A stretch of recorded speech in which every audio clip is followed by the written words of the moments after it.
Hey everyone, thatoldnerfguy here. This is gonna serve like a part 2 for my review of this little Shell Ejecting Glock blaster. I had to update it because I received a lot of questions. This is like my most responding video and it engaged the most interaction. First thing first, I'm gonna start with a question that I received, believe it or not, 2 times. I've been asked, why is it called a shell ejecting blaster? Well, it's pretty much in the name. I mean, it ejects the shell when you prime it, the one that is empty. As you can see here, it is called a shell ejecting blaster because it ejects shells.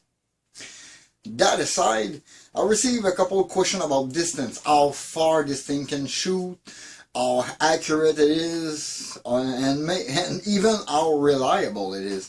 I'm going to put all those 3 together because I tried to make a small distance test shooting at home and things didn't go very well.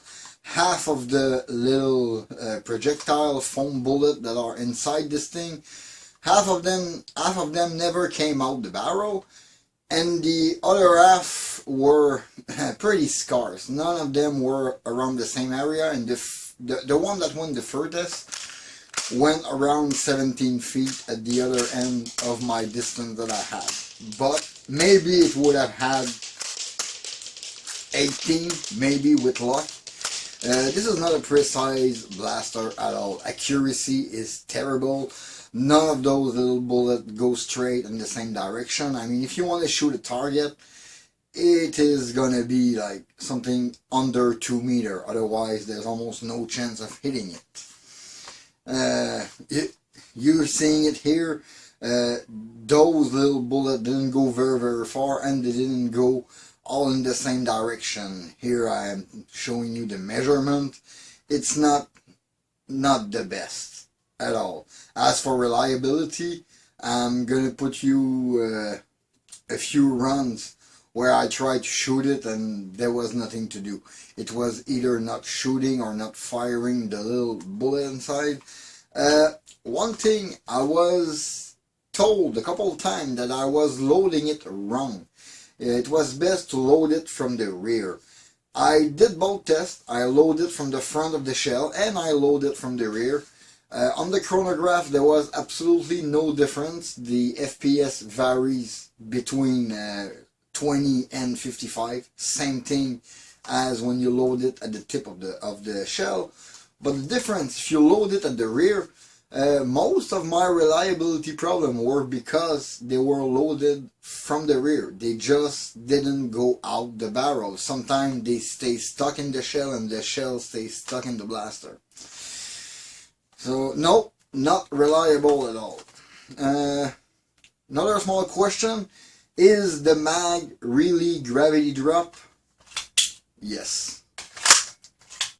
I mean, and it's operating like very well. This is the best feature of this little blaster.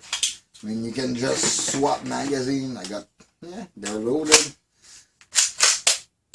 There was one in, and those little things fly, but not straight, not at all. Again, I reiterate what I said before. This is to play only inside the house, to plink inside the house or in private field, not in public. Don't take it out in public. Don't point it at a stranger that is not aware that it's a toy, because he will mistake it for a gun. You might even get shot for it. This is not really something I could recommend. Even less than this thing is so unreliable. It's not shooting on half the time that I shot it. It's not getting better with time. Okay, this thing doesn't age very well. This is very cheap. The only last thing I will have to check with this little shell ejecting Glock is it possible to slightly upgrade it? That's gonna be my next video with this thing. I'm gonna try to upgrade it, and after that it's gonna be like the T-Sol. I am not gonna touch it again. That's it for this little video. In the meantime, you can always follow me on Facebook and Instagram at thatoldnerfguy.